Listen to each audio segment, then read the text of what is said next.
ത്രിയേക ദൈവത്തിൻ്റെ അതിപരിശുദ്ധ നാമം വാഴ്ത്തപ്പെടുമാറാകട്ടെ.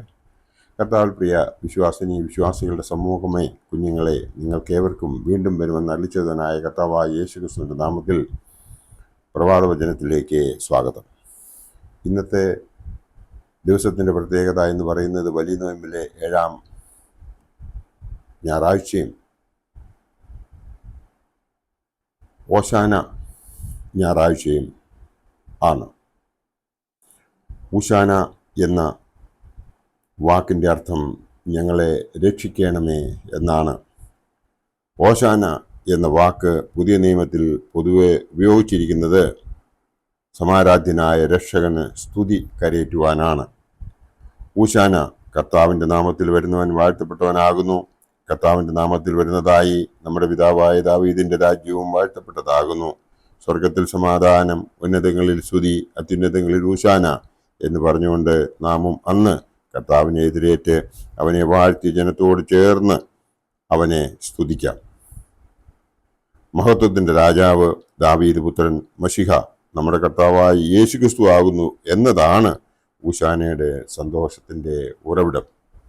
യേശു ഊശാന നാളിൽ യെരുശലേമിലേക്ക് പ്രവേശിച്ചത് മഹത്വത്തിൻ്റെ ഊശാനകളാൽ കീർത്തിക്കപ്പെട്ടു കൊണ്ടാണ് എന്ന് നമുക്ക് ഏവർക്കും അറിയാം. ഇന്ന് നാം വിശുദ്ധ കുർബാനയിൽ എവങ്കേലിയോൻ മേശയിൽ വായിച്ചു കേട്ടത് വിശുദ്ധ യോഹന്നാൻ ശ്ലീഹായുടെ രക്ഷാസുവിശേഷം 12-ാം അധ്യായം 12 മുതൽ 19 വരെയുള്ള വേദഭാഗം ആണ്. ഈ ഭാഗത്തു നിന്നും മനസ്സിലാക്കുന്നത് 5 കാര്യങ്ങളാണ്. ഒന്നാമത്തത്, ഊശാന യേശുവിൻ്റെ ദൈവത്വത്തെയും മനുഷ്യത്വത്തെയും കുറിച്ചുള്ള പ്രവചനങ്ങളുടെ പൂർത്തീകരണം ആണ്. അവൻ തൻ്റെ കഴുതക്കുട്ടിയെ മുന്തിരിത്തണ്ടിന്മേലും അവൻ്റെ പെൺകഴുത കുട്ടിയെ മുന്തിരി ചക്കിന്മേലും കെട്ടും. ഉൽപ്പത്തി പുസ്തകം 49:11 എന്നത് മുതൽ പ്രവചനങ്ങൾ അനേകമാണ്. അവൻ്റെ മഹത്വത്തെക്കുറിച്ച് അനേകായിരം വർഷങ്ങൾക്ക് മുമ്പ് തന്നെ എടുത്തു പറഞ്ഞതായ പ്രവചനത്തിലൂടെ നമ്മെ ഉദ്ബോധിപ്പിച്ചതായ ഭാഗങ്ങൾ അനേകമുണ്ട്. സക്കറിയ പ്രവാചകൻ വിനീതനും കഴുതക്കുട്ടിമേലും കയറിയിരിക്കുന്നവനുമായി വരുന്ന യേശുവിനെക്കുറിച്ച് പ്രവചിച്ചു. യുവാക്കളുടെയും പൈതങ്ങളുടെയും വായിൽ സ്തുതി ഒരുക്കിയതിനെക്കുറിച്ച് ദാവീദ് പാടി. യെരുശലേമേ, ഉണർന്ന കർത്താവിൻ്റെ ബലം ധരിക്ക എന്ന് യെശയ്യാവ് പാടി. ഇങ്ങനെ അനവധി പ്രവാചകന്മാരുടെ പ്രവചന പൂർത്തീകരണമായാണ് യേശുവിന് യെരുശലേം പ്രവേശനം നിറവേറിയത് എന്ന് നമുക്ക് ഏവർക്കും അറിയാം. രണ്ടാമത്തെ പോയിന്റ് എന്ന് പറയുന്നത്, ഊശാന അത്യുന്നതനായവൻ കാട്ടിത്തന്ന വിനയത്തിൻ്റെയും ആത്മപരിത്യാഗത്തിൻ്റെയും മാതൃകയാണ് നാം കാണുന്നത്. പ്രവചനങ്ങളിലൂടെ പൂർത്തീകരണമായിരിക്കുന്ന നമ്മുടെ കർത്താവിൻ്റെ യെരുശലേം പ്രവേശനം യേശു തമ്പുരാൻ്റെ സ്വയം വിനയപ്പെടുത്തലിൻ്റെ സന്ദർഭം കൂടിയായിരുന്നു. സ്വർഗത്തിലും സ്വർഗാദി സ്വർഗങ്ങളിലും അടങ്ങാത്തവൻ ഒരു ബാലികയുടെ ഉദരത്തിൽ ഇറങ്ങി വസിച്ചു. പാപമൊഴികെ സകലത്തിലും നമ്മെ പോലെ ആയവൻ.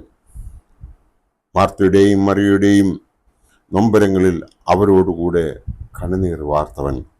മനസ്സലിവും മഹാദയമുള്ളവനും നമ്മുടെ സഹനങ്ങളിൽ കൂടെയിരിക്കുന്നവനും ആയ രാജാതിരാജൻ സ്വയം വിനയപ്പെടുത്തി കഴുതയെ തൻ്റെ വാഹനമാക്കിയ ദിവസം ആണ് ഓശാന ഞായറാഴ്ച. മൂന്നാമത്തെ പോയിന്റ് എന്ന് പറയുന്നത്, ഊശാന ദൈവമഹത്വം തിരിച്ചറിഞ്ഞ് അവനെ സ്തുതിക്കുന്ന വലിയ പെരുന്നാളാണ്.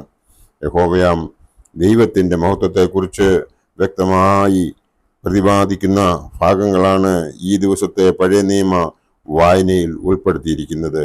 ലേവ്യ പുസ്തകം 23-ാം അധ്യായം 33 മുതൽ 39 വരെ നോക്കുമ്പോൾ അത് നമുക്ക് മനസ്സിലാകും. യോവേൽ പ്രവാചകന്റെ പുസ്തകം 3-ാം അധ്യായം 16 നോക്കിയാൽ ഈ ദൈവമഹത്വത്തെ എടുത്ത് കാണിക്കുന്നതായി മനസ്സിലാകും. മീഖ പ്രവാചകന്റെ പുസ്തകം 4-ാം അധ്യായം 1 മുതൽ 5 വരെ നോക്കിയാലും ദൈവമഹത്വത്തെ നമുക്ക് കാണാം.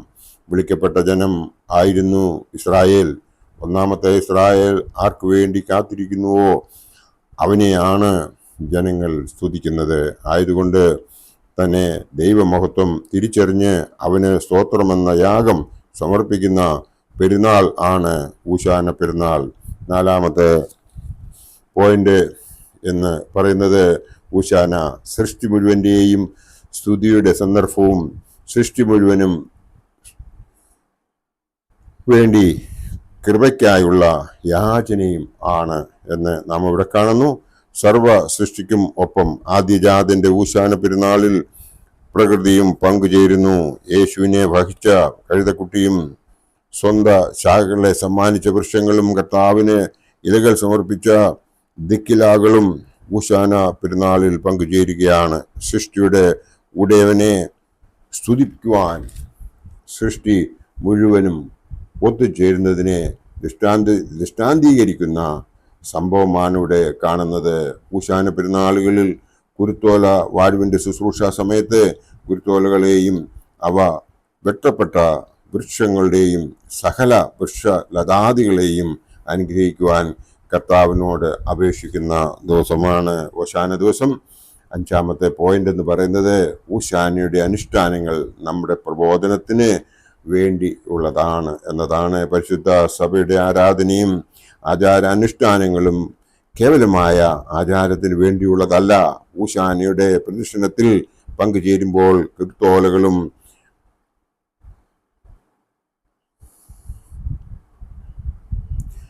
ഏന്തിയാണ് യേശുനാഥന് മഹത്വം പാടിക്കൊണ്ട് പുതിയ പ്രത്യാശയോടെ അവനെ പിൻപറ്റുകയാണ് നാം ഓരോരുത്തരും ചെയ്യേണ്ടത്. അതിനായി ദൈവം നമ്മളെ എല്ലാവരെയും അനുഗ്രഹിക്കട്ടെ. എൻ്റെ വാക്കുകൾ ഇവിടെ ഉപസംഹരിക്കുന്നു. നന്ദി, നമസ്കാരം.